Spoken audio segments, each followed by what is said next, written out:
आय निर्धूतकलिलात्मने सालोकानां त्रिलोकानां यद्विद्यादर्पणायते यद्विद्यादर्पणायते।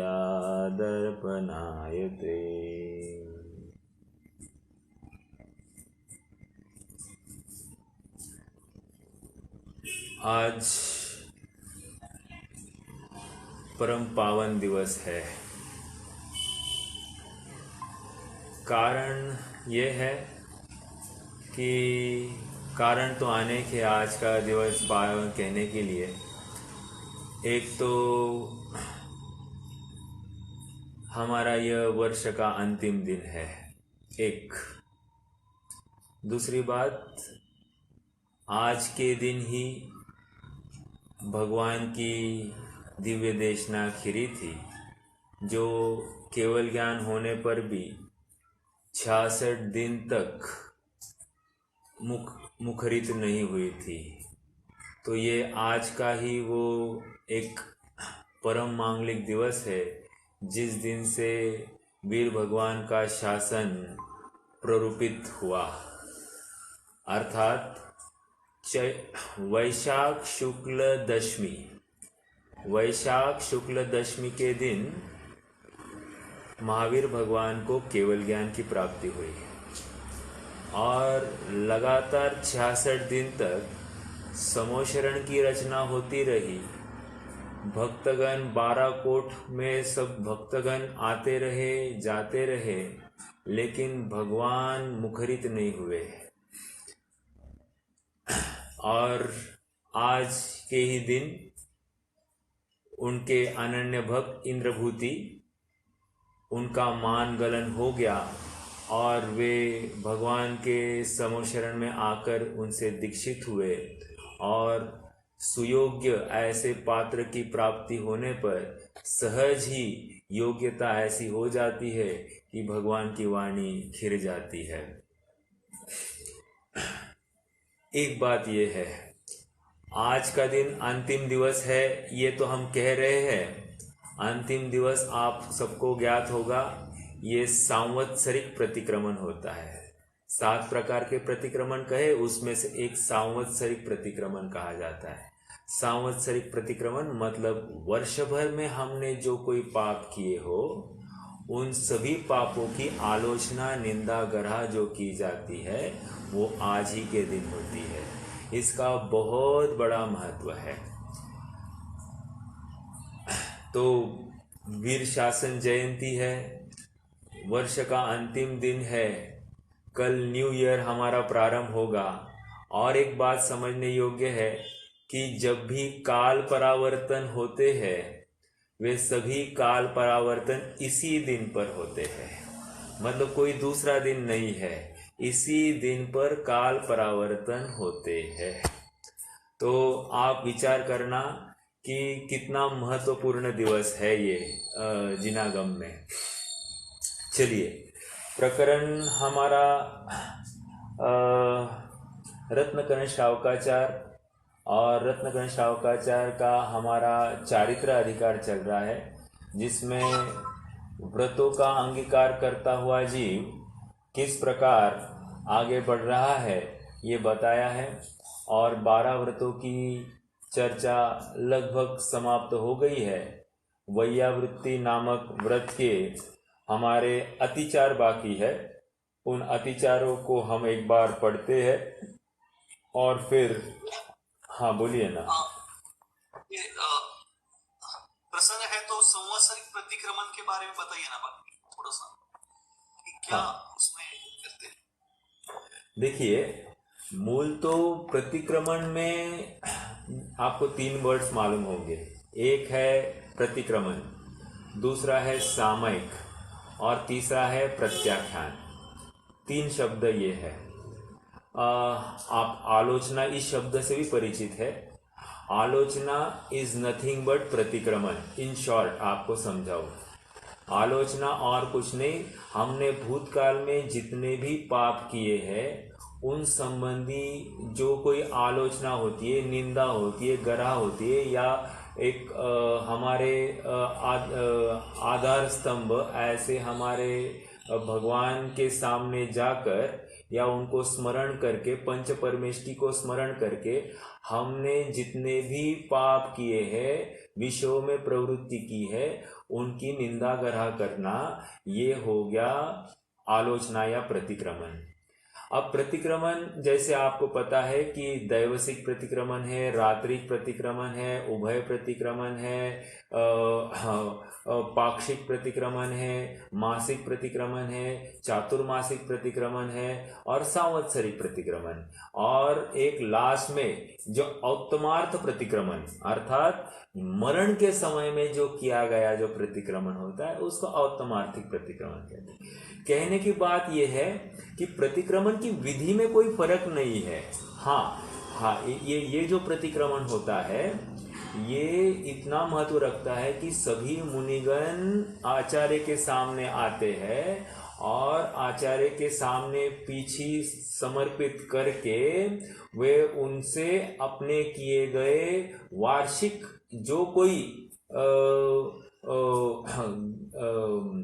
विकारी भावों का अनुष्ठान है उसको समर्पित करते हैं, और मंद भाव से नहीं, ऊंचे स्वर में ये सब प्रतिक्रमण होता है।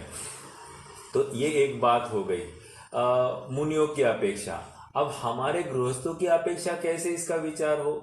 हमारा दिन भर जो विषयों में जाता है इसका विचार होवे, और हमने वर्ष में हमने किसी के बारे में बुरा सोचा हो, किसी के बारे में निंदा की हो, किसी के प्रति दुर्वचन निकाले हो, किसी की हमने यूं कहिए कि कोई विपरीत, मान लीजिए धर्म से विपरीत कोई प्रवर्तन कर रहा है और उसको लेकर हमने कषाय के भाव किए होंगे, तो ये सब अपने स्वभाव का अनादर हो गया है, और उस स्वभाव के अनादर किए के प्रत्यक्ष में हमको उसकी निंदा आदि करनी चाहिए। क्यों? स्वभाव सन्मुख होना, स्वभाव के अनुकूल अपने परिणाम होना, ये मूल ध्येय है। क्योंकि जिन वचनों को जो हमने सुना है, अंगीकार किया है, ये मात्र सुख की प्राप्ति के लिए है, और हमने जिन वचनों को सुनकर जिन वचनों से विमुख या अपने ज्ञान दर्शन चारित्र के स्वभाव से विमुख हुए हैं, यही हमारा अपराध है, और इस अपराध को हम बार बार याद करते हैं, तो वो प्रतिक्रमण के माध्यम से याद किया जाता है कि नहीं, ये करने योग्य नहीं है। तो सांवत्सरिक प्रतिक्रमण में कायोत्सर्ग जो होता है, कायोत्सर्ग का काल थोड़ा बड़ा होता है। ये इतनी, मतलब मान लीजिए हम डेली हमारा जो कायोत्सर्ग है वो मान लीजिए 27 श्वासोश्वास प्रमाण कहा है, अर्थात 9 नमोकार मंत्र के उच्चारण मात्र का काल प्रमाण। तो यहाँ पर कह रहे कि यहाँ पर 108 श्वासोश्वास प्रमाण हो सकता है। तो इतना विशेष इस सांवत्सरिक प्रतिक्रमण में किया जाता है, और अपने वर्ष के जितने भी खराब कार्य उनको उजागर करके फिर से भविष्य, मतलब उनके बारे में जो कोई है उनकी निंदा करने का एक अवसर हमको प्राप्त होता है। यही बात है इसमें, ठीक है। हाँ, और एक बात रही, ये तो हमने आलोचना की। अब दूसरा सामयिक जो होती है, सामयिक वर्तमान में होती है, और भविष्य की होती है प्रत्याख्यान, अर्थात भविष्य में हमने जो भूतकाल में पाप किए वो फिर से दोहराएंगे नहीं, ऐसा हम प्रतिज्ञा करते हैं। उस प्रतिज्ञा को प्रत्याख्यान कहते हैं। त्याग, प्रत्याख्यान मतलब त्याग, तो यहाँ पर त्याग भी साथ साथ हो जाता है। तो जब भी प्रतिक्रमण होता है उसी समय में भविष्य में उस कार्य को नहीं दोहराने की एक प्रतिज्ञा भी ली जाती है, तो वो हो गया प्रत्याख्यान। तो प्रतिक्रमण का ही एक अंग है प्रत्याख्यान, ओके। और वर्तमान में जो कायोत्सर्ग हो रहा है वो कायोत्सर्ग और कुछ नहीं, सामयिक है। समझ में आया? अर्थात स्वरूप को ध्यान देखो, जैसे भूतकाल में हमने जो कोई पाप किए वो तो सविकल्प ही रहेंगे हम प्रतिक्रमण के समय में, लेकिन कायोत्सर्ग के काल में हम निर्विकल्प होने का प्रयास करेंगे। और प्रत्याख्यान के काल में फिर से सविकल्प है, क्योंकि पूरी होश में, जागृति में हम भविष्य के पापों को नहीं करने का एक प्रतिज्ञाबद्ध हम होंगे। तो वो बात फिर से प्रत्याख्यान के लिए भी वहां पर सविकल्प होंगे, लेकिन सामयिक का काल या कायोत्सर्ग काल जो होता है वो निर्विकल्प होता है। ठीक है, चलिए। प्रायश्चित होता है ना? प्रत्याख्यान मतलब प्रायश्चित नहीं कहेंगे, प्रतिक्रमण में बोल रहा हूँ। हाँ हाँ हाँ, प्रतिक्रमण में प्रायश्चित मतलब निंदा। प्रायश्चित लेना इज डिफरेंट थिंग। मैंने जो पाप किए हैं वो फिर से नहीं दोहराऊं, इसके लिए मैंने जो कोई एक अनुष्ठान का अवलंबन किया है उसको कहेंगे प्रायश्चित। फॉर एग्जाम्पल, आज मान लीजिए कि मैंने हरी खाने का विकल्प किया। आज अष्टानिका है और अष्टानिका का अंतिम दिवस है और मैंने हरी खाने का विकल्प किया, तो ये जो विकल्प है ये अपराध है, क्योंकि मुझे हरी खाने का विकल्प तक नहीं आना चाहिए, क्योंकि हम तो इस काल में एटलीस्ट हमारे घर में हरी ही नहीं आती है।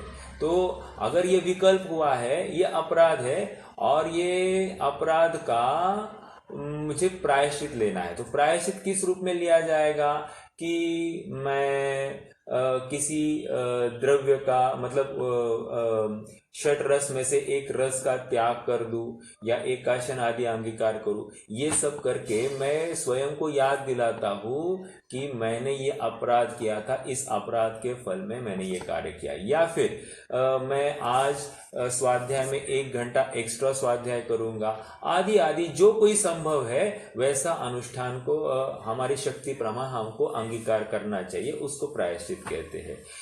प्रायश्चित का विधान अलग अलग प्रकार से अलग अलग बताया गया है। तो प्रतिक्रमण मतलब प्रायश्चित नहीं है। प्रतिक्रमण में जो मतलब पूर्व में जो पाप हुए हैं वे फिर से नहीं दोहराए जाए और वो पाप अक्षम्य होंगे, तो उसके लिए प्रायश्चित अंगीकार किया जाता है। ठीक है, वहां पर अतिक्रम, व्यतिक्रम, अतिचार, अनाचार उनका स्तर देखा जाता है और फिर उसके अनुसार वो प्रायश्चित का भी विधान हो सकता है। ठीक है, और पूछना था, तो ये प्रत्याख्यान जो बोला है उनका नियम, वो भी जरूरी नहीं कि वो हर रोज हो प्रत्याख्यान। अरे भैया जरूरी है। क्यों प्रत्याख्यान? मतलब अगर कुछ हुआ तो ही वो प्रत्याख्यान करेंगे ऐसा? देखो ऐसा है, प्रतिक्रमण इसीलिए किया जा रहा है क्योंकि पाप हुए हैं। जैसे मान लीजिए मुनि अवस्था है, मुनि अवस्था में प्रतिक्रमण करे या नहीं करे, छठा सातवां गुणस्थान में वर्तता है जीव, तो क्या आपको क्या लगता है पाप हो रहा है कि नहीं हो रहा है उस जीव के माध्यम से? पाप मतलब स्वरूप से बाहर आया, यही पाप। अमृत चंद्र स्वामी की परिभाषा, आप आत्मा से बाहर निकले यही आपने हिंसा की है। तो आपको अभी दूसरा कोई ये नहीं है आपने पाप किया है। तो ये क्यों पाप क्यों कह रहे हैं? क्योंकि जब महाव्रत अंगीकार किए थे उस समय में आपने ये प्रतिज्ञा ली थी कि मैं अखंड आत्मा की आराधना करूंगा, अर्थात आत्मा में ही रम जाऊंगा, और आप आत्मा में रमने के बजाय बाहर निकल गए। अब ये जो निकले हैं ये अपराध है, और इस अपराध के फलस्वरूप आपको आपने जो प्रतिज्ञा लिए उसका भंग किया है, उसके भंग के हेतु आपको प्रतिक्रमण करना चाहिए और फिर से स्वरूप में जाने का यत्न करना चाहिए। और प्रत्याख्यान जो होगा फिर से ज्यादा समय के लिए, ज्यादा से ज्यादा ये तो अपनी बोली भाषा है, लेकिन हमेशा के लिए स्वरूप गुप्त होऊंगा, ये हम नियम ले लें, या विषय में और प्रवृत्ति नहीं करेंगे, या फिर अपने उपयोग को नहीं उलझाएंगे, आदि जो कोई बातें होगी जिसमें हमें दंड हुआ है पूर्व में, वैसा कार्य भविष्य में नहीं होगा। इसके लिए हम थोड़ा सा जागरूक रहेंगे, वो प्रत्याख्यान में लिया जाएगा। ठीक है, ठीक है भाई, ओके। हाँ, ये कौन सा हाँ बोलिए। ये संवत्सरी जो वर्ड है ये अपने ज्यादा पढ़ने में नहीं आता है। आप श्वेतांबर ज्यादा पढ़ने में आता है। आपने सुना नहीं है, नहीं तो ये प्रतिक्रमण में सांवत्सरिक प्रतिक्रमण ऐसा ही आता है। और एक बताओ आपको, श्वेतांबरों में संवत्सरी कब मनाते हैं? वो तो जब हमारा दशलक्षण भाद्रपद का जो दशलक्षण प्रारंभ होता है, तो उनका संवत्सरी पर्व उस समय में चलता है। मतलब वह अपने दशलक्षण जैसे चालू होते हैं, पंचमी के दिन से अपने दशलक्षण चालू होते हैं, तो उस दिन तक कौन सी ऋषि पंचमी, हाँ वही पंचमी तक, तो वो 8 दिन जो है उनका संवत्सरी पर्व रहता है, तो वे उसको संवत्सरी कहते हैं। बट सच में संवत्सरी तो ये आज का दिन है, आज का दिन, ठीक है। मरण समय कहते हैं, उसका क्या बोल रहे हो? औत्तमार्थिक प्रतिक्रमण। औत्तमार्थिक, हाँ, पूरे लाइफ स्पैन में हमने जो कोई पाप किए हैं उनको याद किया जाएगा और हम उसकी निंदा करेंगे।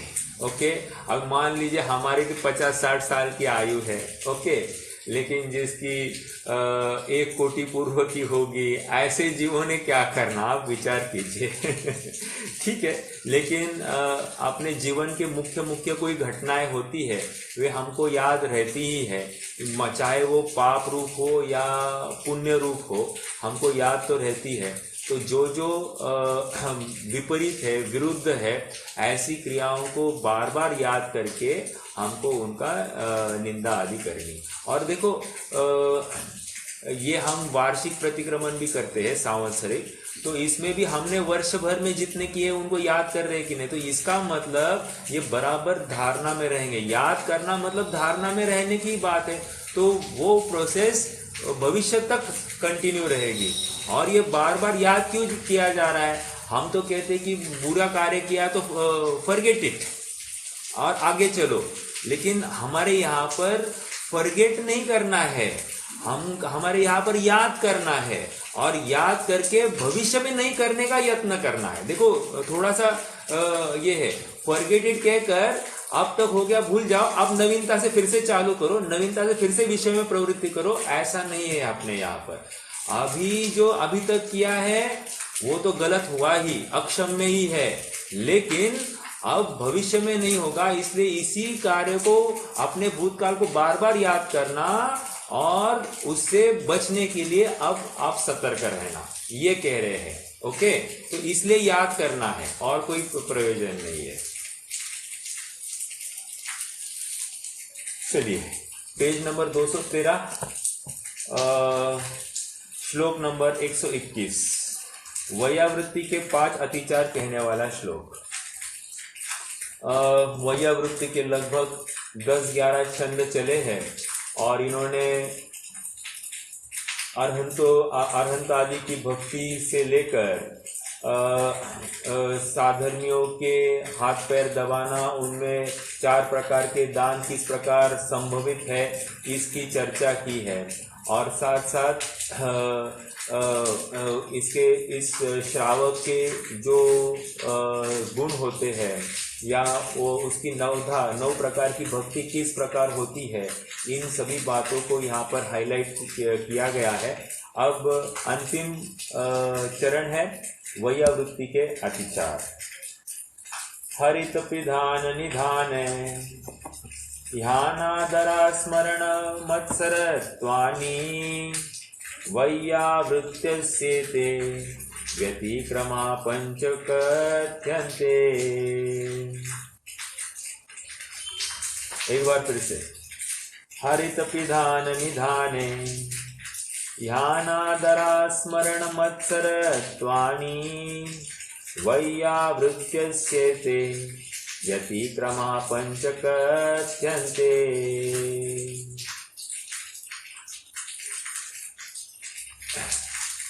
हरित पिधान 1, हरित निधान 2,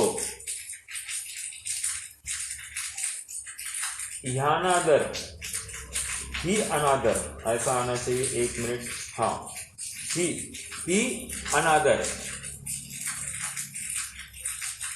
अस्मरण, मत्सरत, मत्सरत्वानि,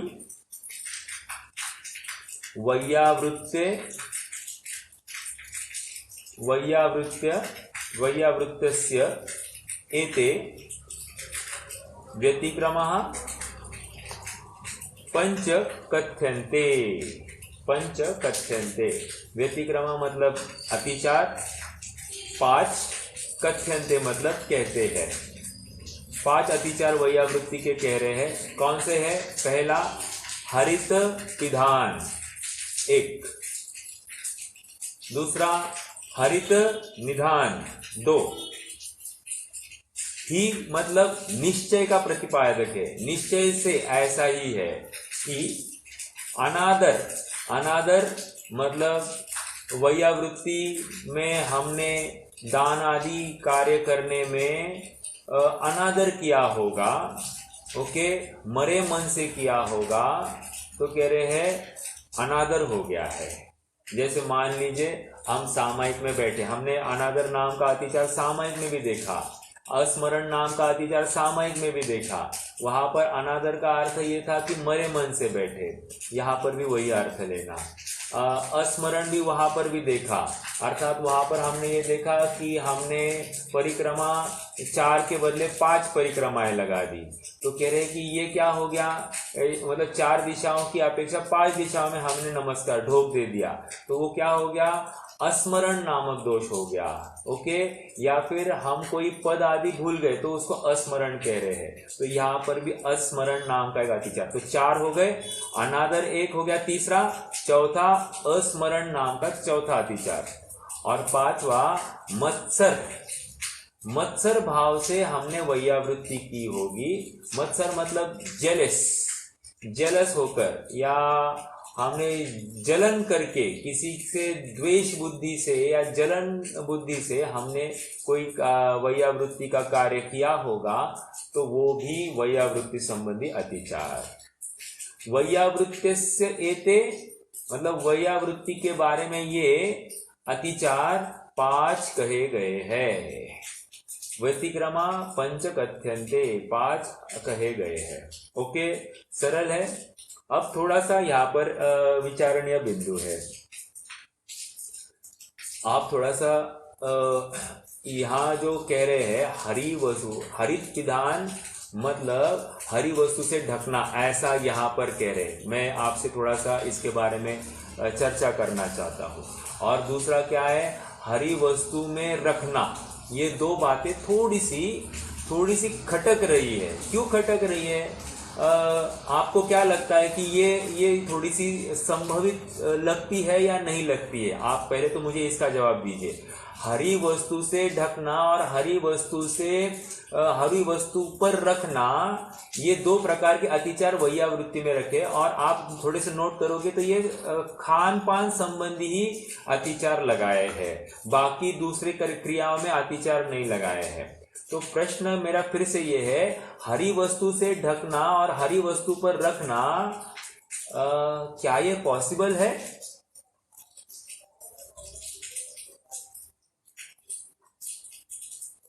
मुझे मालूम है आप कहोगे केले के पत्ते पर रखना या केले के पत्ते से ढकना, इसको हम हरित विधान और हरित निदान ऐसा कह सकते हैं, बराबर? द्रोण आदि में रखना वो भी हो सकता है इसके विधान। द्रोण तो सूखा है, बराबर, द्रोण भी लगा सकते हैं, बट कहने की बात यह है कि ये आहार संबंधी है, और ये जो जीव है ये अपनी भूमिका में बहुत आगे बढ़ चुका है, और इसके घर पर एक पत्ता तक आता नहीं है, तो ये पत्ते के साथ में कैसे खिलवाड़ करेगा? अर्थात ये ऐसा काम नहीं करेगा। ये तो वेरी वेरी क्लियर है। तो फिर से एक प्रश्न चिन्ह खड़ा हो रहा है कि इन्होंने कैसे किया। वो तो शब्दशः अर्थ किया है वहां पर। आप अगर तत्वार्थ सूत्र के 5 अतिचार देखोगे तो वहां पर सचित्त निक्षेप और सचित्त पिधान, मतलब हरित पिधान के बदले सचित्त पिधान किया है, और सचित्त हरित निदान के बदले निदान के बदले हरित निक्षेप लिखा है। इसका मतलब सचित्त निक्षेप कहा है, तो इसका मतलब ये हो रहा है कि हरि का अर्थ या सचित्त वस्तु की अपेक्षा लेना है। फॉर एग्जाम्पल हमने कोई अपनी सब्जी उबल रही थी और हमने उसके ऊपर ढक्कन देना चाहा। वो जो ढक्कन दिया वो मान लीजिए कच्चे पानी से, कच्चा पानी मतलब जो हम हाथ पीठ धोते उस पानी से धुला हुआ, या फिर सूखा हुआ बर्तन नहीं था, धुला तो हमने शुद्धि के पानी से ही है, लेकिन सूखा हुआ बर्तन नहीं था, ऐसा ढक्कन हमने डायरेक्टली रख दिया। तो ये क्या हो गया? ये सचित्त वस्तु से ढकना हरित पिधान हो गया। ओके, सचित्त पिधान या हरित पिधान ऐसा हो गया। या फिर हमने जिस थाली में मान लीजिए रोटियां हम निकाल कर रख देते हैं, तवे से निकाल दिए और हमने एक बर्तन में इकट्ठा की, तो वो जिस बर्तन में की थी वो पूरी तरह से सूखा नहीं था, तो थोड़ा सा सचित था, मॉइस्ट था, या जो कुछ है, बरसात के दिन होंगे, कोई भी प्रसंग बन सकता है, तो वो सूखा हुआ बर्तन नहीं था, उसी में हमने रख दिया, तो ये क्या हो जाएगा? हरित निधान। या आपको थोड़ा सा बताओ, बहुत बार ऐसे होता है कि हमारा जो चौका होता है, चौके में जो प्लेटफॉर्म होता है जिसके ऊपर हम रोटी आदि बेलते हैं, तो बहुत बार ऐसे होता है कि थोड़ा सा पानी यहाँ वहाँ गिरा होता है, तो हम तवा या गरम चीजें कोई भी उठाकर फटाफट रख देते हैं नीचे, और एकदम से वो पानी उसको पानी के ऊपर रख देते हैं, तो वहां पर भी दोष आ जाता है। समझ में आ रहा है? तो इस प्रकार से भी लगा सकते हैं, लेकिन ज्यादा करके ये अन्न के ऊपर ही लगाई है, तो हम भी उसी परिप्रेक्ष्य में। एक बार की बात बताओ आपको, मैं एक बार एक जगह पर गया था और वहां पर उस महिला ने थोड़ा सा कुछ चीजें तली, और तलने के बाद में उन्होंने जो कढ़ाई थी वो गरम कढ़ाई थोड़े से पानी के पात्र में रख दी। क्यों रखी? रखना इसलिए था कि वो तेल ज्यादा न जल जाए, तो उसका इसलिए उन्होंने उसको पानी के पात्र में रख दिया। तो वो भी नहीं चलता है, वो भी दोष में गिना जाता है। बट यहाँ पर हरित पिधान और हरित निधान, ये दो बातों से हमको ये समझ में आ रहा है कि सचित्त थाली में या पात्र में रखा गया हो या सचित्त पात्र से ढका गया हो, ऐसा कोई दोष आता है तो उसको ये कहते हैं। देखो, मुझे किसी ने एक बार बताया था, मुझे अभी याद नहीं किसने पूछा था प्रश्न, लेकिन श्वेतांबरी कोई महाराज आए थे किसी के घर पे, और उन्होंने क्या किया कि वो सब्जी का जो बर्तन है, ढक्कन है, मतलब सब्जी जो थी वो ढकी हुई थी, और ढकी हुई सब्जी को थोड़ा सा उठाया तो वो जो वाटर वेपर आया था वो सब उसके ऊपर था, तो उन्होंने वो वाटर वेपर गिरता हुआ देखा, तो उन्होंने उस सब्जी को ग्रहण नहीं किया। तो मैंने उस समय में जवाब तो नहीं दिया था, लेकिन मुझे थोड़ा सा अनुमानित ऐसा लगता है कि उन्होंने ये सचित्त ढकना, मतलब सचित्त पिधान ऐसा दोष मानकर उन्होंने वो सब्जी ग्रहण नहीं की होगी, क्योंकि उन्होंने अनुमान लगाया होगा कि ये सचित्त पात्र से ढका गई सब्जी का बर्तन होगा, इसलिए उन्होंने ग्रहण नहीं किया होगा, ऐसा हम लगा सकते हैं। बट यूजुअली क्या होता है, और एक बात आपको बताऊं कि हमारे घर पर तो क्या होता है कि ये तवे पर गरम रोटी हो गई और ये हमारे थाली में आ गई, तो लेकिन एक्चुअल परंपरा में सारा भोजन तैयार होता है, एक जगह पर रखा जाता है और उसके बाद में भोजन को बैठा जाता है।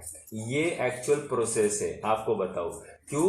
क्योंकि फिर अगर हम ये तवे पर बन रहा है और हम खा रहे हैं तो हम मुनिराज को सचमुच दे नहीं पाएंगे, क्योंकि मुनि को भोजन दे या फेर निज करहि आहारे। तो हम उनको कैसे दे पाएंगे?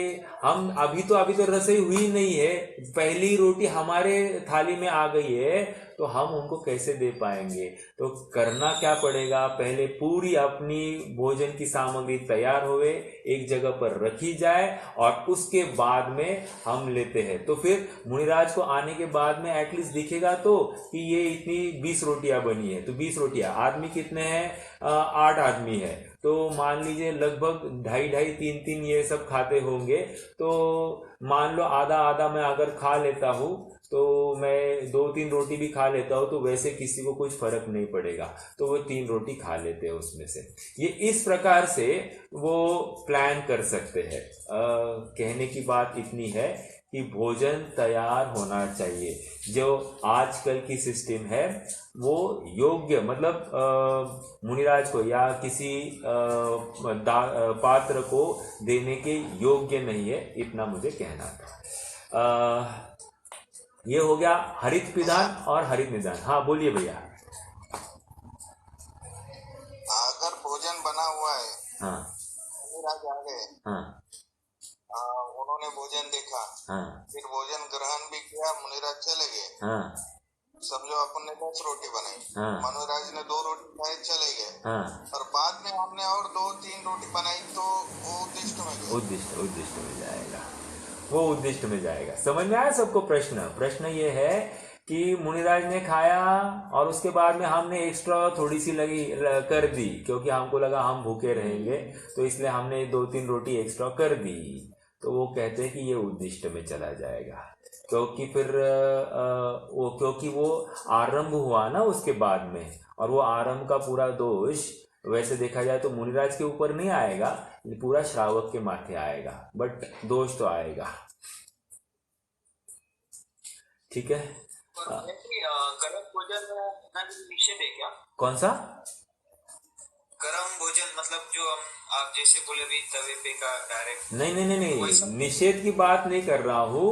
अगर हम भावना रखते हैं कि सत्पात्र को पहले दान हो, अर्थात वैयावृत्ति जो विषय चला है, ये तो आहार दान भी एक वैयावृत्ति का अंग है कि नहीं है? तो आहार दान में सत्पात्र को दान दिया जाता है कि नहीं? तो वहां पर कब देंगे हम दान? अगर भोजन ही तैयार नहीं है, हम उसके पहले ही बैठ गए, तो आप समझे नहीं। मैं ये कह रहा हूं कि पूरा भोजन तैयार होगा तभी तो हमको स्मरण होगा ना सत्पात्र के बारे में।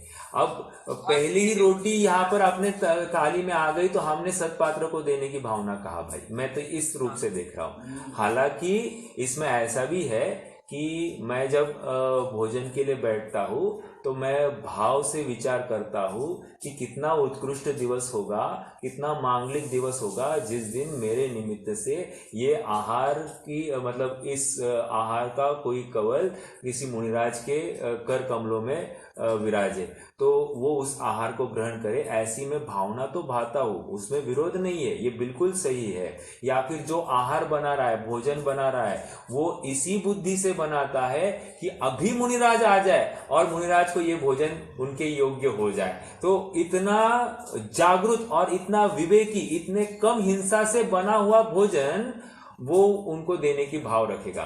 ऐसा नहीं होगा कि वो अविवेक से बनाता हो और मात्र शुद्धि है ऐसा बोलेगा तो नहीं चलेगा। यह पूरी जागृति और विवेक से वो भोजन बनाया होना चाहिए, तभी तो जाकर वो मन शुद्ध, वचन शुद्ध, काय शुद्ध। तो काया की शुद्धि मतलब क्या? हम विवेक से प्रवृत्ति किए हमने, ये काया की शुद्धि। मन की शुद्धि मतलब क्या?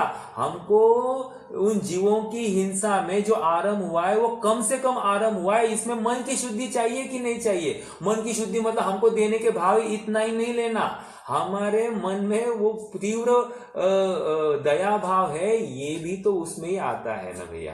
तो इसमें बहुत पैरामीटर्स है, हमने इतनी डेप्थ में चर्चा नहीं की है, लेकिन बहुत पैरामीटर्स है। आप जितना चिंतन करो उतना कम है इसके लिए।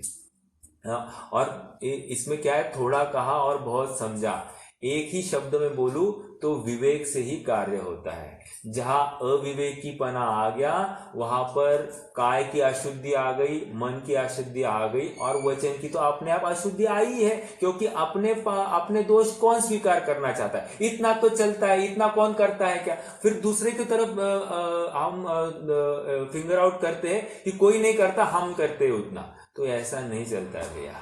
हमको करना ये अपने लिए करना है, किसी और के लिए नहीं करना है। ये बात हमेशा याद रखते हुए ही हमको भोजन आदि बनाना चाहिए। कोई भी कार्य, इवन स्वाध्याय करना है या फिर किसी को सुनाना है, हर चीज में हमको वो अपने लिए करना चाहिए, हमारे आनंद के लिए करना चाहिए, हमारे उत्कर्ष के लिए करना चाहिए। तो वो फलता है और कार्यकारी होता है। ठीक है, चलिए, तो दो हो गए, हरित पिधान और हरित निधान। ओके, हरित पिधान को ही तत्वार सूत्रकार सचित्त पिधान और हरित निधान को सचित्त निदान कह रहे हैं। ओके, दो हो गए। अनादर, तीसरा अनादर की हमने चर्चा की। अनादर मतलब मरे मन से। अब क्या करे, मैं नहीं दूंगा तो ये लोग टोकेंगे, या किसी के प्रेशर के अंडर आकर मैं ये कर रहा हूं, अपनी बिल्कुल वहां पर रुचि नहीं है, बस एक करने के रूप में हम कर रहे, तो वो कह रहे हैं कि ये अनादर हो गया। ओके, वैया वृत्ति में अनादर आ गया। बहुत बार मान लीजिए भोजन में शायद कम होगा, लेकिन जो दान देना है, दान राशि में अब क्या होता है कि सबने बोलियां चढ़ाइए चढ़ाइए चढ़ाइए। अब हमने मान रखने के लिए हमने भी एक बोली रखी दी, और वो बोली फिर इच्छा नहीं थी, बाद में ऐसे लगा कि अरे ये नहीं होता तो अच्छा होता, मैं क्यों इतने भावुक होकर आगे बढ़ गया। तो ये जो भावना आ गई ये अनादर के खाते में चली जाएगी। ठीक है, हालांकि उसे मत्सर भी कहा जाता है।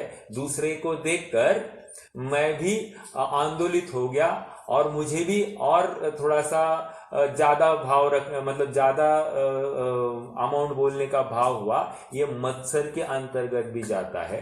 बट यहाँ पर तो भोजन संबंधी ही बात है। तो भोजन में मत्सर भाव मतलब क्या, कल उनके घर आहार हुआ था और उन्होंने ये पर्टिकुलर आइटम बनाए थे, हमारे यहाँ पर अब आइटम होगा उनसे सरस और उनसे अच्छा होगा, तो इसलिए हम और कॉम्पिटिटिव करें, ये मत्सर भाव हो गया।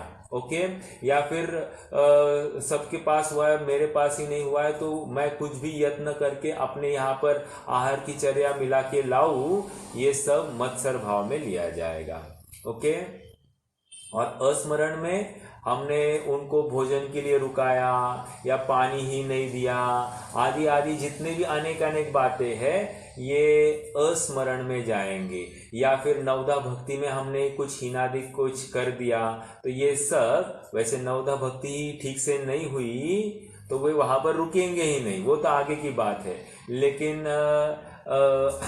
हो सकता है कुछ भी कम ज्यादा, तो वो अस्मरण, मुनिराज को कुछ देने में हम भूल गए होंगे, तो ये अस्मरण नामक दोष आ जाता है। बहुत बार होता है, जैसे क्या हो सकता है कि यूजुअली प्रोसेस ये है कि हर कवल के बाद में, हर एक दो कवल के बाद में मुनिराज को पानी देना चाहिए। क्या कारण होगा ये पानी देने का?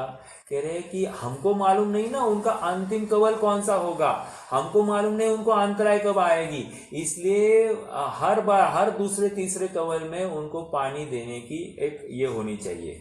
अगर नहीं देंगे, अंतराय आ गई, तो फिर क्या करेंगे? बिना पानी के भोजन को पचाना बहुत तकलीफ होगी मुनिराज को, इसीलिए वहां पर पानी देने की बात है। अब कोई कहेगा कि आयुर्वेद तो कहता है कि भोजन करते समय पानी ही नहीं पीना चाहिए। सो अपने यहाँ पर वो बात मिलती नहीं है। इनफैक्ट हमारे यहाँ पर ये है कि पानी भोजन के साथ साथ ही पानी पीना चाहिए, और आयुर्वेद कहता है कि 1 घंटे के बाद पीना।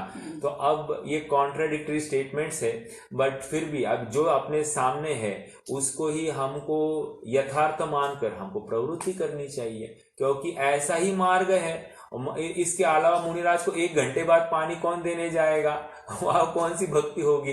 तो लॉजिकली सब इसी रूप में हमको करना है। तो अब ले भी नहीं सकते ना भैया, नहीं ले सकते, वो तो बात बराबर है।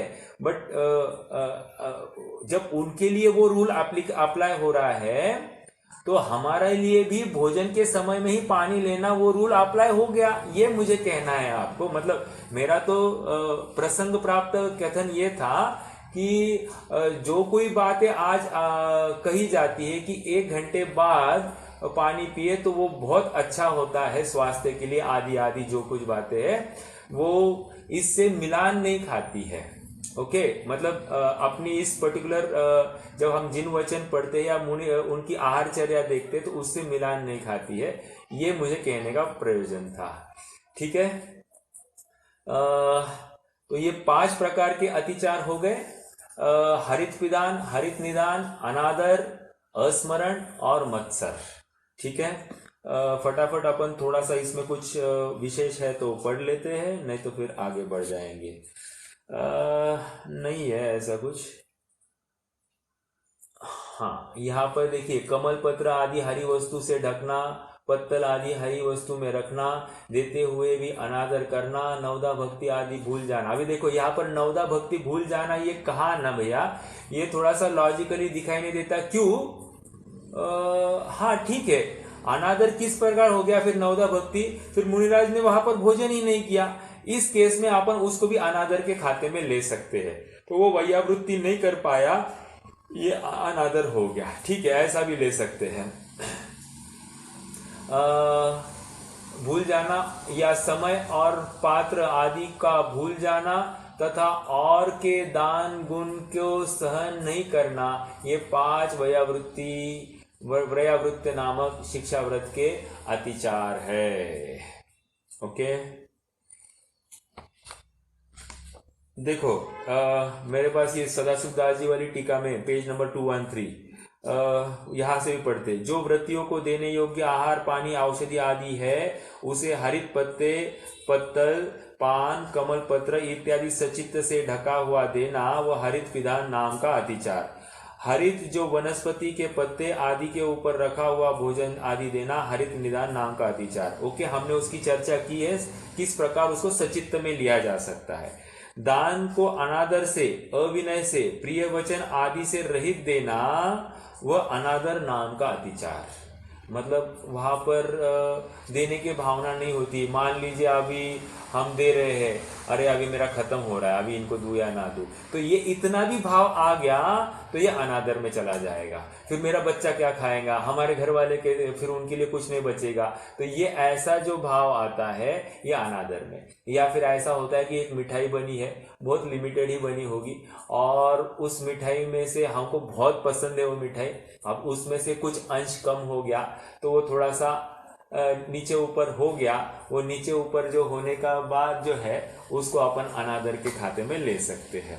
होता है बहुत बार हो सकती है ये बातें। जैसे अभी मान लीजिए अपन शुद्धि का भोजन करते, बहुत प्रैक्टिकल बात है भैया, शुद्धि का भोजन करते हैं और घी आदि बनता है, बहुत लिमिटेड ही बनता है, उसको मतलब हम सोने के भाव के हिसाब से हम घी को भी संभल कर खाते हैं, तो थोड़ा सा ज्यादा जाए, थोड़ा सा विचार करना ये जो कोई बातें होती है ये अनादर में चला जाएगा।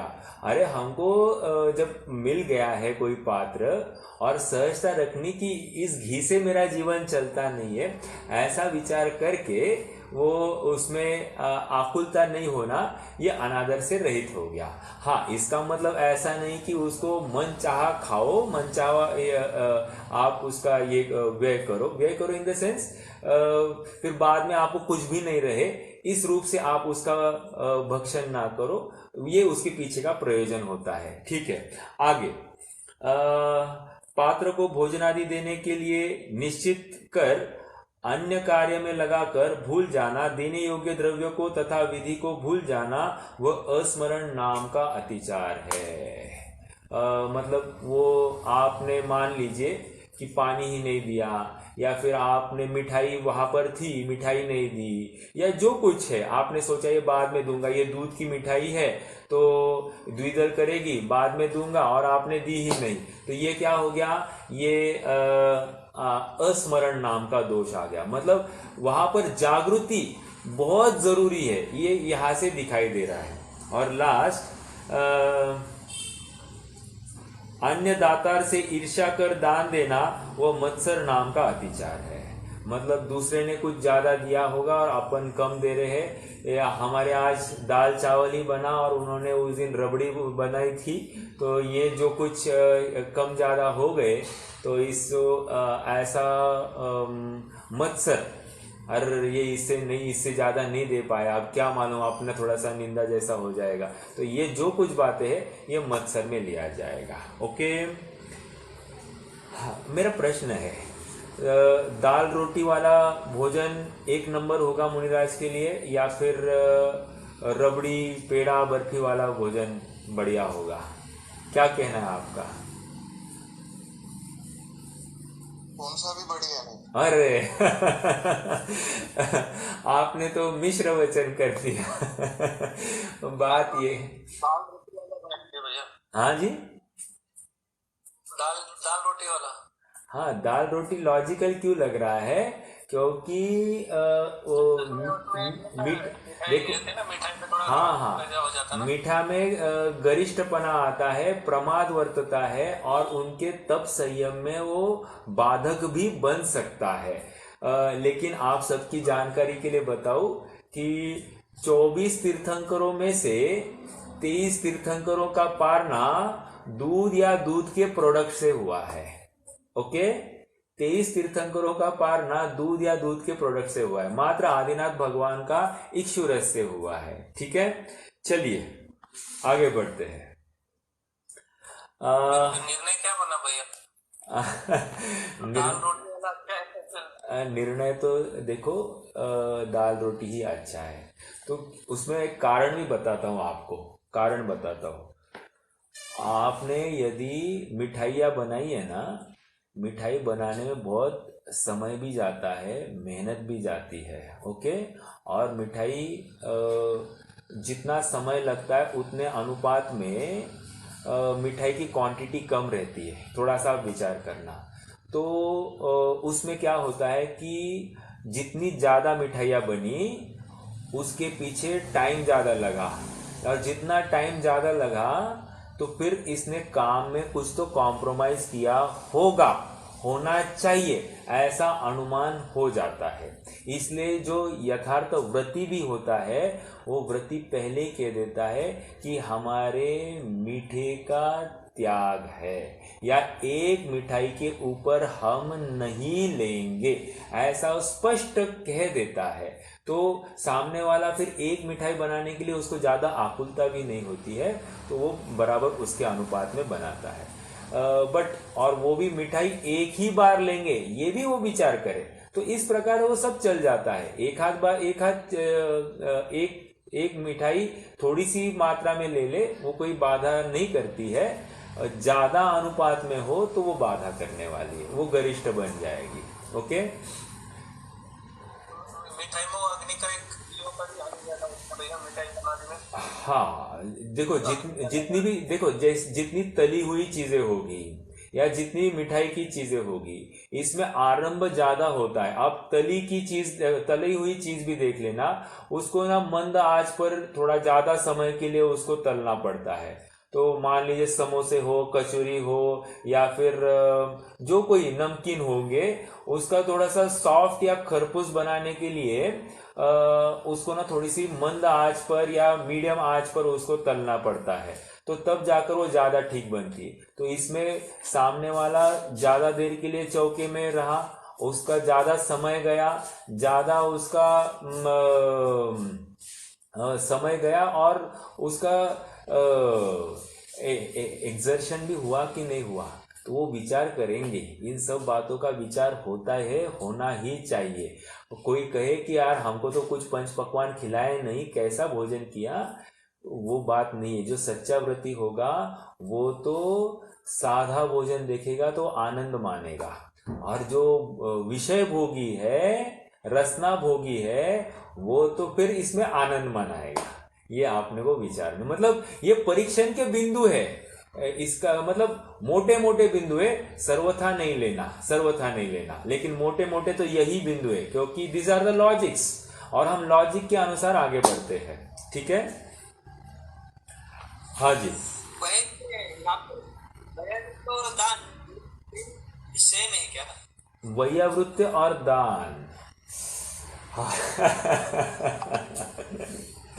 क्योंकि वो पूरी दान की करते हुए। भैया, हमने पूरा वैयावृत्त पढ़ा, आपने पूरा रामायण देखा और फिर आपने नहीं, प्रश्न किया है। मैं एक्चुअली नहीं था भैया जी, अच्छा, आप नहीं थे, फिर ठीक है।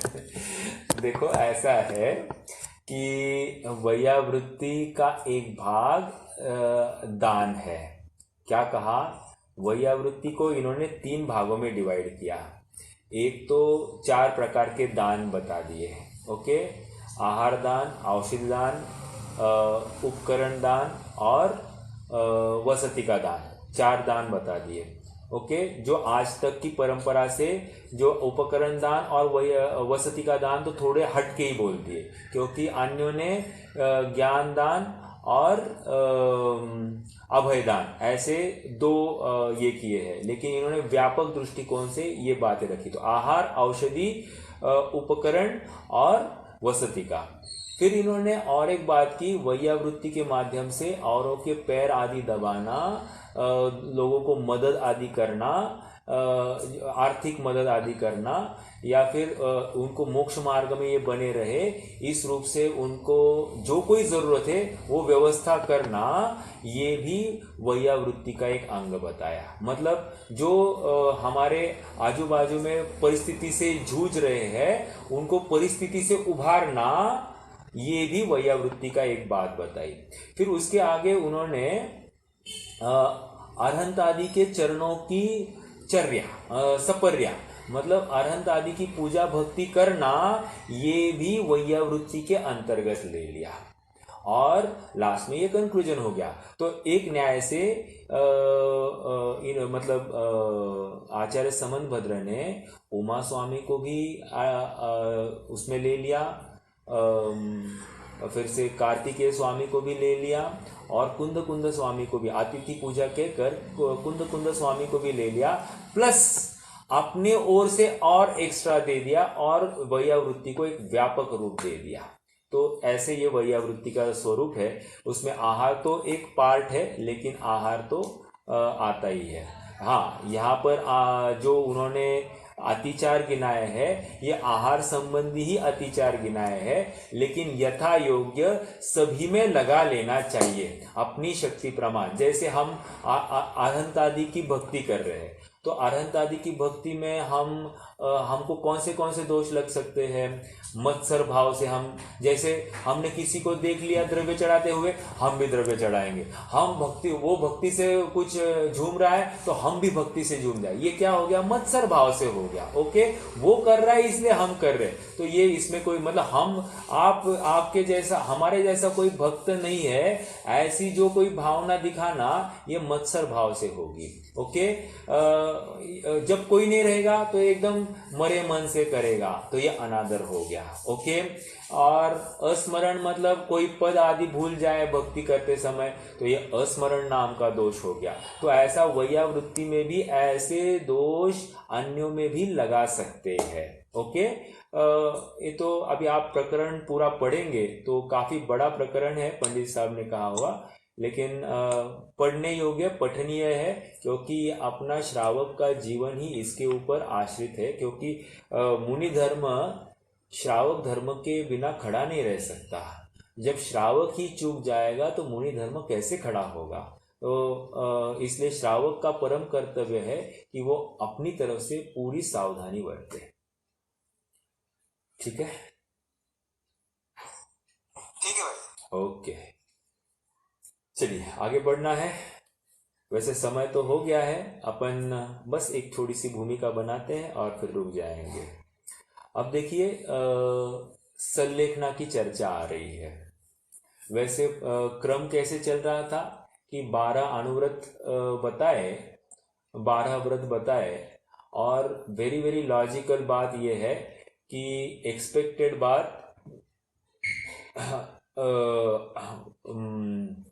प्रतिमा आदि लेने की होनी चाहिए। जैसे चतुर्थ गुणस्थानवर्ती आगे, पांचवा गुणस्थान में जो आगे की जितनी टोटल 11 प्रतिमाएं हैं वो भी बता देनी चाहिए थी, लेकिन आचार्य देव ने थोड़ा सा एक अलग रूप से प्रेजेंटेशन किया है। पहले संलेखना ले ली है और संलेखना के प्रकरण के बाद में उन्होंने 11 प्रतिमा का अधिकार ले लिया।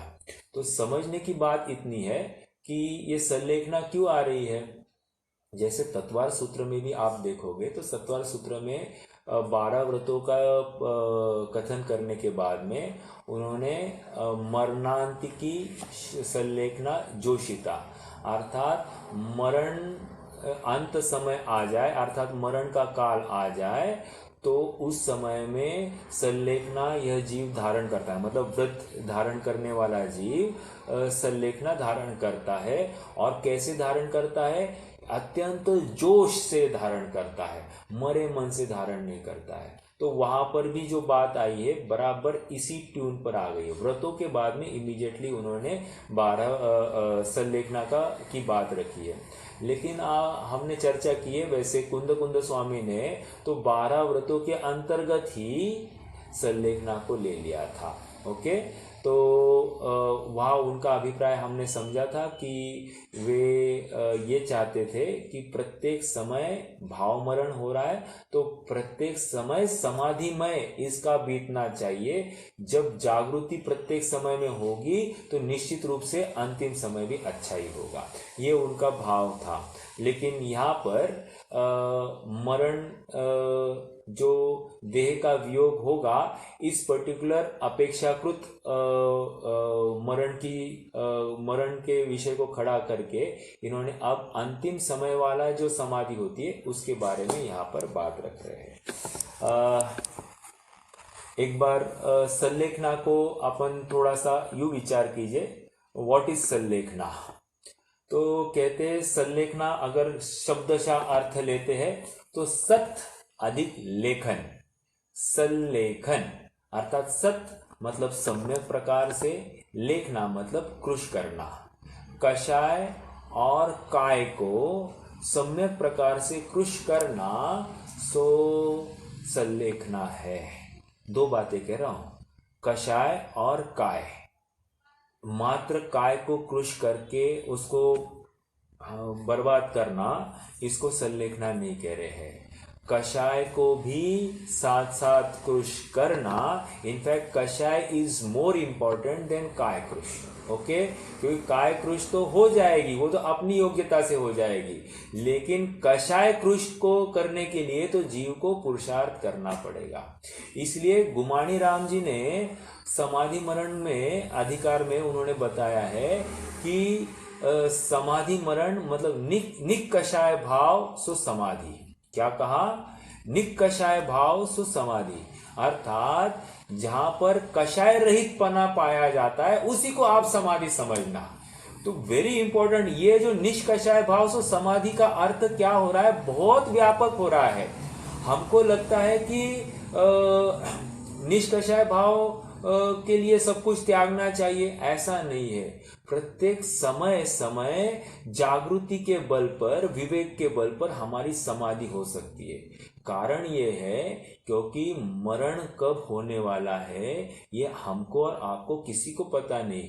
आज जैसे हमने देख लिया कि बारिश इतनी बड़ी मात्रा में हो गई कि इतने घर के घर एक रात में साफ हो सकते। कोई किसी का मरण कैसे हो सकता है, कुछ भी उसने सोचा भी नहीं होगा सोते समय में, ऐसा कुछ भी हो जाएगा अनहोनी घटना अचानक से। तो उस समय में क्या हो सकता है, तो समाधि का अवसर नहीं मिलेगा। तो लेकिन जो विवेकी जीव होता है वो प्रत्येक समय में निष्कषाय भाव होने का यत्न करता है, अर्थात आरंभ परिग्रह से रहित होने का ही उसका यत्न होता है, और उसी को कह रहे निष्कषाय भाव। समझ में आ रहा है? मतलब वहां पर निरंतर जागृति ही होती है। जैसे हम गाड़ी से निकले, गाड़ी से निकले तो अपने आप सभी आरंभ परिग्रह का त्याग करके। एक्चुअली गाड़ी से निकले तो हम किसी विषय की उद्दिष्ट को साधने के लिए निकले, ये बात मैं मानता हूँ, लेकिन जितना भी आरंभ परिग्रह अपने माते हैं उसका त्याग करके अगर निकलते हैं, मात्र यात्रा के लिए जितना अपना दोष होगा वो तो अपने माथे आएगा ही, लेकिन बाकी सबको का त्याग करते हुए निकले तो उतना ही लाभकारी होता है। तो ये जो व्रती जीव होते हैं, ज्ञानी जीव होते हैं, ये इसी प्रकार चलते हैं, क्योंकि मालूम नहीं अकस्मात बिजली आ जाए और मरण हो जाए, अकस्मात कुछ भी हो जाए, इसके लिए वे हमेशा जागरूक रहते हैं। इसलिए गोमटसार कर्मकांड में भी और अन्य अन्य जगह पर भी मरण 3 प्रकार के बताए हैं। कितने?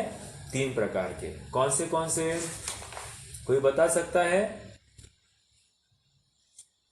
च्युत, चावित। भाई जो पंडित मरण, तो आकस्मिक मरण होता ना भाई, अचानक। हाँ, वो तो है ही। बताता हूँ। हाँ, तो ये पंडित, देखो अभी रोहित भैया ने एक बात बताई, पंडित मरण, बाल मरण, ये 4 मरण, ये तो अलग बताया ही है।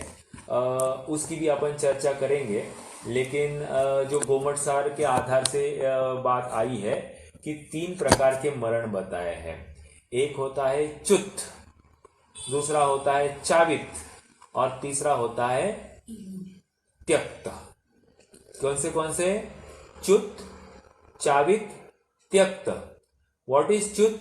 जैसे 99.9% लोग जो आयु पूर्ण होने पर जो मरण को प्राप्त होते हैं उसको च्युत मरण कहते हैं, अर्थात जिनके देह का वियोग होता है और आत्मा अलग होकर दूसरा शरीर धारण करता है, उस मरण को कह रहे हैं च्युत मरण। ओके। दूसरा चावित मरण मतलब अकस्मात मरण, एक्सीडेंटल मरण, विष भक्षण वाला मरण, क्रोध कर मारकर लेने वाला जो मरण होता है, ये चावित मरण हो गया। ओके, ये दूसरा हो गया। और तीसरा जो त्यक्त मरण होता है, त्यक्त मरण में क्या होता है? जीव विशेष जागृत होकर मरण को अंगीकार करता है, और ये त्यक्त मरण समाधि के अपेक्षा में ज्यादा चलता है। त्यक्त मरण के फिर से 3 भेद है। त्यक्त मरण के 3 भेद: इंगिनी मरण, प्रायोपगमन, और एक मिनट मैं भूल रहा हूं,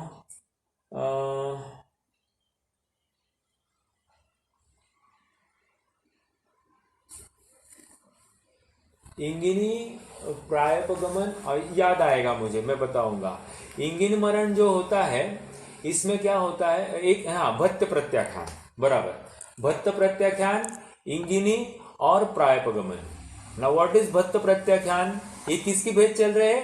त्यक्त मरण के चल रहे हैं। त्यक्त मरण मतलब जागृति में ये किसी न किसी शरीर का पोषण जिस माध्यम से होगा, उन सभी चीजों का बुद्धि पूर्वक त्याग करके ये कषायों को कम करता हुआ अपने आत्मा को ध्यान के लिए आगे बढ़ा है। ऐसा ये त्यक्त मरण है। मतलब त्यक्त मरण ये पुरुषार्थ परक मरण मानना चाहिए। ओके। त्यक्त के 3 भेद: भत्त प्रत्याख्यान, इंगिनी मरण और प्रायोपगमन। नाउ व्हाट इज भत्त प्रत्याख्यान? भत्त प्रत्याख्यान, इसमें भोजन का त्याग किया जाता है। भत्त मतलब भोजन, भत्त भूंगते वारी आया ना, तो भक्त मतलब भोजन संबंधी, भक्षण संबंधी। तो कह रहे हैं कि ये भक्त प्रत्याख्यान भी, इसके भी 3 भेद है: जघन्य, मध्यम और उत्कृष्ट। चार्ट बन रहा होगा आपके ज्ञान में, जघन्य, मध्यम और उत्कृष्ट। किसके? भत्त प्रत्याख्यान के। जघन्य कितने समय का होता है? अंतर मुहूर्त काल का होता है। ओके, अर्थात अंतिम समय आ गया, फटाफट सभी खान पान का, चारों आहार का त्याग कराए, सभी परिग्रह का त्याग कराए, ये भत्त प्रत्याख्यान। ओके, ये अंतिम समय, लेकिन मालूम पड़ना चाहिए ना अंतिम समय है या नहीं है। ओके, बट ये भत्त प्रत्याख्यान जघन्य। उत्कृष्ट क्या है? उत्कृष्ट भत्त प्रत्याख्यान 12 वर्ष के लिए होता है। कितने साल के लिए? 12 वर्ष के लिए। जैसे किन्हीं निमित्त आदि चिन्हों से ऐसा जान लिया कि इस देह की अवस्था अब 10 साल के ऊपर, मतलब एक टेंटेटिवली 8-10 साल के लिए नहीं है, तो इस समय में जीव 12 वर्ष का एक प्रत्याख्यान धारण करता है। ओके, 12 वर्ष में। और क्या करता है कि धीरे धीरे भोजन के खान पान में ऐसी कमी लाता है कि बराबर देह भी कुछ करते करते बराबर वो 12 वर्ष के अंदर उसके देह का विलय हो जाता है। ओके, हाँ, याद रखना, समाधि मरण ये आत्महत्या नहीं है, ये आत्म साधना के लिए किया गया एक अनुष्ठान है। आत्महत्या में वहां पर कषाय से युक्त होकर किया गया अनुष्ठान होता है, और आत्म साधना में या समाधि मरण में यहाँ पर आत्म आराधना की जाती है, अपने आत्मा के उद्धार के लिए, कल्याण के लिए अत्यंत जागृति में मंद मंद कषाय से युक्त होकर प्रवृत्ति की जाती है, और स्वरूप को ध्याने का वहां पर यत्न होता है। ओके, तो दोनों में बहुत अंतर है। ऊपर से दिखाई दे रहा है अन्न पान का त्याग, वहां पर भी अन्न पान का त्याग, लेकिन दोनों में फर्क है। वो कषाय से, तीव्र कषाय से युक्त होकर किया जाता है, ये कषाय के अभाव पूर्वक किया जाता है, दोनों में अंतर है। ठीक है, तो एक बात तो ये हो गई। हाँ, मान लीजिए कि मरण होने के लिए, कब मेरा मरण हो जाएगा, जल्दी मरण हो जाए तो मैं इस पीड़ा से बच जाऊं तो मेरा काम हो जाए, जल्दी मरण हो जाए तो, इस भावना, ऐसी भावना भाई, तो मान लीजिए कि वो फिर आत्महत्या में ही गिना जाएगा। ठीक है, मतलब ये अभी ये परिणामों को कौन देखेगा? ये परिणाम तो अपने आप में फल देने वाले हैं, वो तो कर्म उसके अनुसार बनने वाले हैं, तो हमको कुछ करना नहीं है। बट कौन से परिणाम को हम आत्महत्या कह सकते हैं, कौन से परिणाम को हम समाधि मरण कह सकते, इसका अपनी उहापोह चल रही है। तो मैं क्या कह रहा था, त्यक्त मरण के 3 भेद, भत्त प्रत्याख्यान, इंगिनी मरण, प्रायपगमन। भत्त प्रत्याख्यान के 3 भेद, जघन्य, मध्यम, उत्कृष्ट। जघन्य अंतर्मुहूर्त का, उत्कृष्ट 12 वर्ष का, और जघन्य और मध्यम के बीच में जितने भी वेरिएशंस है वे सब मध्यम भत्त प्रत्याख्यान होंगे। ओके, ये क्लियर हो रही है बात? भत्त प्रत्याख्यान समझ में आया? अब प्रश्न खड़ा हो सकता है, 12 वर्ष के बाद में भी बना रहा तो तो फिर वेरी सॉरी टू से, आपने प्रॉपर डायग्नोसिस नहीं की है, आपने भावुकता में ये कदम उठाया है, आपने गलत किया है। समझ में आ रहा है? तो इसको लेकर क्या होगा मालूम है आपको भैया? हाँ बोलिए।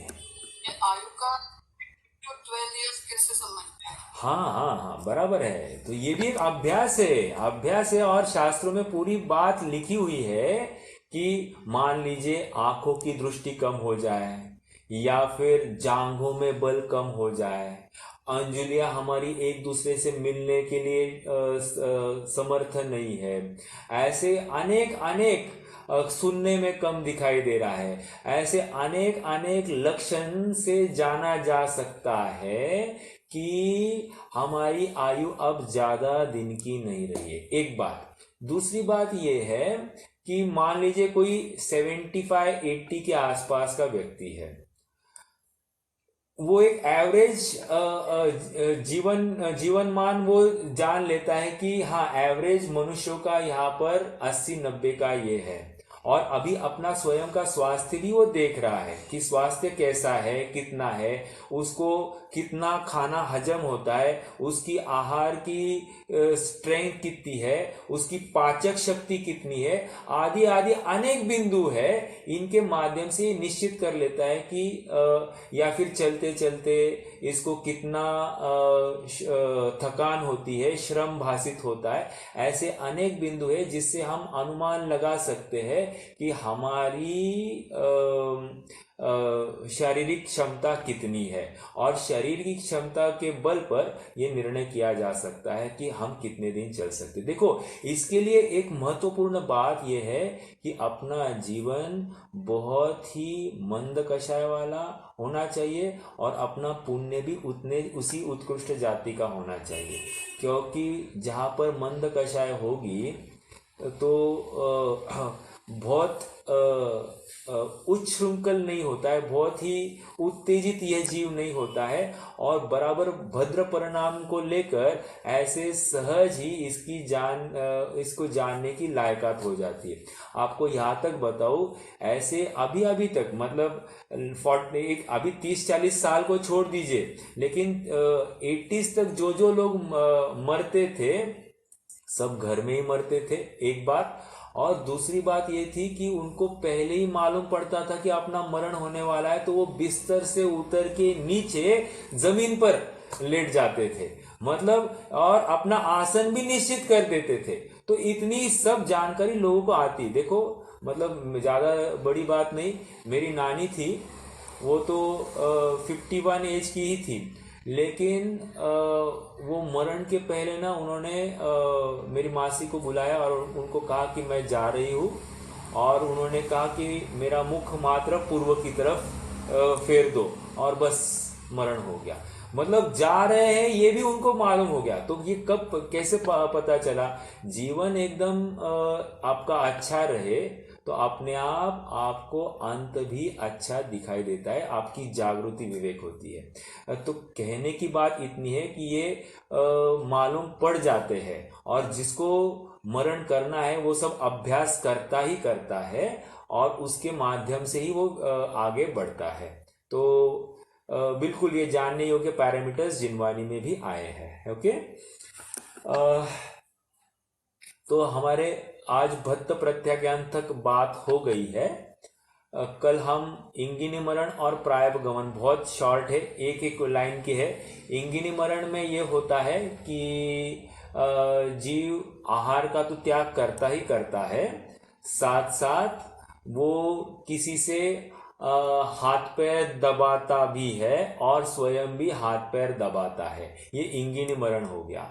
और प्रायपगमन में क्या होता है, नहीं सॉरी, इंगिनी मरण में ये दूसरों से हाथ पैर नहीं दबाता है, मात्र स्वयं हाथ पैर दबाता है, और भोजन का तो त्याग होता ही है। मतलब भत्त प्रत्याख्यान की सभी कंडीशंस अप्लाइड हो हियर, प्लस यहाँ पर ये दूसरों से हाथ पैर नहीं दबाएगा, मात्र स्वयं हाथ पैर दबा सकता है इफ ही फील सो। और प्रायपगमन में दूसरों से तो हाथ पैर नहीं दबाएगा, स्वयं भी हाथ पैर नहीं दबाएगा, और भोजन का तो त्याग हुआ ही हुआ है। ये प्रायपगमन। तो इसमें आप देखोगे पुरुषार्थ की तीव्रता है, मतलब पुरुषार्थ ज्यादा प्रायपगमन में है, उससे कम पुरुषार्थ इंगिनी मरण में है, और सबसे कम पुरुषार्थ भत्त प्रत्याख्यान में। इस प्रकार अपन लगा सकते हैं। ओके, तो ये थोड़ी सी मरण की कुछ बात थी। अपन आगे क्रमशः कल इसको और विषय को बढ़ाएंगे। आज के लिए रुकते हैं। कोई प्रश्न होंगे आपके इसके बारे में तो आप पूछ सकते हैं, या फिर बनाए रखिए। अपन कल जैसा प्रकरण चलेगा, अभी ये 2-3 सेशन चलेंगे, 3-4 सेशंस, तो उसमें अपन और विस्तार से चर्चा लेंगे। भावना अधिकार नहीं लिया है। हाँ, अपन भावना, ये देखो, भावना अधिकार जो है उसमें से हमने काफी चीजें उठाई है। जैसे हमने व्रतों के अतिचार और उसकी भावनाएं, तो ये पूरा प्रकरण हमने भावना अधिकार के आधार से ही लिया है। हाँ, षोडश कारण भावना हमने नहीं लिया वैसे, लेकिन मुनियों के जो 8 गुण आदि आदि हमने देखने थे वे भी देखे। तो काफी प्रकरण हमने देख लिया है। उसमें 12 भावना भी है या षोडश कारण भावना भी है, तो हमने अलग से भी देखे हैं। तो फिर यहाँ पर उसका प्रयोजन दिखाई नहीं देता है, एक बात। और दूसरी बात यह है कि सदासुख दास जी ने ये अपनी तरफ से परिशिष्ट के रूप में वो लिखा गया है, तो ये उनकी मौलिक चिंतन है। अपन तो समन भद्र स्वामी के 150 श्लोकों का अभ्यास कर रहे हैं, तो उसमें जो जो आता है उतना मैक्सिमम लेने की कोशिश की है भैया। ठीक है, भैया हाँ बोलिए ना। ये आपने जो मरण वगैरह की चर्चा की है, ये गोमट सार में कहाँ आती है? गोमटसार का पहला अधिकार है, उसके अंत अंत में लगभग 65 के आसपास की गाथा है, वहां देखनी पड़ेगी वो। ठीक है जी। ओके, आपके पास